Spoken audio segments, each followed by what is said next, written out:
एक घर में माँ बेटी रहती थी। रात का समय था। दरवाजे पर खटखटाने की आवाज आई। माँ और बेटी बहुत गरीब थे, छोटे से घर में रहते थे। बेटी ने दरवाजा खोला तो वहां पर कोई नहीं था। नीचे देखा तो चिट्ठी पड़ी हुई थी। बेटी ने चिट्ठी खोलकर पढ़ी तो हाथ कांपने लग गई और जोर से चिल्लाई, माँ इधर आओ। चिट्ठी में लिखा था, बेटी मैं तुम्हारे घर आऊंगा तुमसे और तुम्हारी माँ से मिलने, और नाम की जगह नीचे लिखा था भगवान। माँ ने कहा, ये शायद हमारी गली के किसी लड़के ने तुम्हें छेड़ने के लिए बहुत ही गंदी शरारत की है। लेकिन बेटी को माँ की बात पर यकीन ही नहीं हो रहा था। बेटी बोली, माँ पता नहीं क्यों मुझे ये सच लग रहा है। माँ को मनाकर बेटी और माँ दोनों तैयारी में लग गई। घर भले ही छोटा सा था लेकिन दिल बहुत अमीर। घर पर एक चटाई थी मेहमानों के लिए। वह ट्रंक से निकालकर बिछा दी और रसोई घर में जाकर देखा तो खाने का एक दाना नहीं था। बेटी और माँ दोनों गहरी सोच में पड़ गए कि यदि भगवान सच में आ गए तो खाने में कुछ नहीं दे पाएंगे। आगे पीछे का कुछ नहीं सोचा। बचत के 300 रुपए बेटी के पास थे।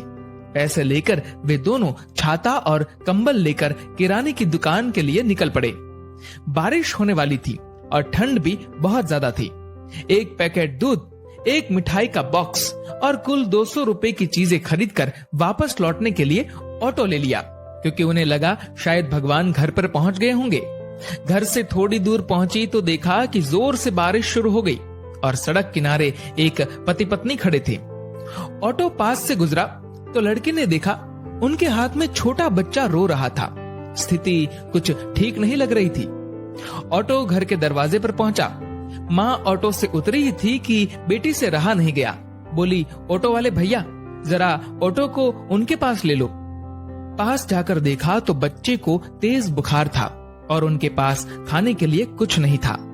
एक तरफ भगवान घर पर आने वाले हैं और दूसरी तरफ ये समस्या।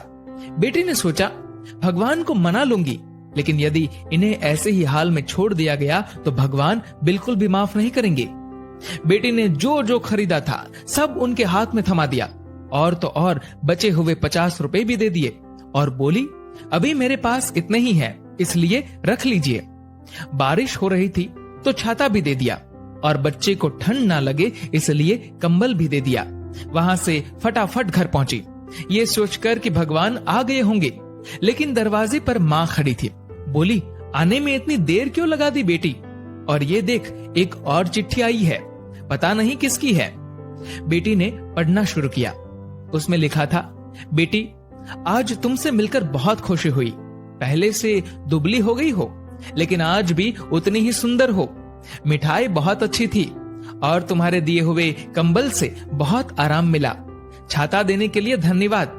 बेटी अगली बार मिलते ही लौटा दूंगा। बेटी के तो होश उड़ गए। निशब्द होकर पीछे मुड़कर सड़क किनारे देखा तो वहां कोई नहीं था।